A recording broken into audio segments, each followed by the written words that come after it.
Oh man, I think it's a. I think Skull Island is it's a thriller, man. I mean, it's an old-fashioned sort of throwback to great movie making and a good time at the theater. I mean, you have a classic story like King Kong, and you get to sort of reinvent the wheel again. And it's set in the '70s. It has that grit to it, but it's a fun film because it has the humor and it has the life to it. You know what I mean? So it really, I remember when I first read it, it just sort of lifted off the page, and I was like, this would be super cool to just jump into. I want to do a film like this, and I got the opportunity.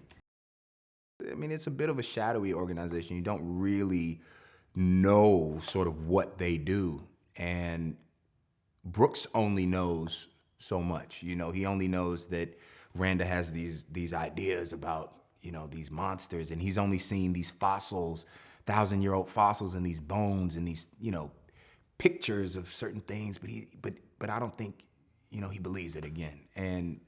But they use the science and they use the theories to sort of justify this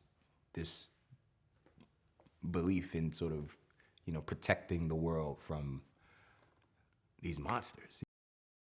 Jordan, he has instinct. You know what I mean? And I just remember when I talked to him about coming onto this film after my last one, it was just character, and he was just interested in bringing on great actors who you could put in a room and they could just bounce off of each other and play. And that's kind of what we get to do every day. I mean, some days you stick close to it, the script, and then some days you get to riff, and that's what we got. That's what we get to do every day. And it's about character. It's not just a big action thing and CGI and this. I mean, even though the guys who do that are really, really good, but the audience has to care about these people.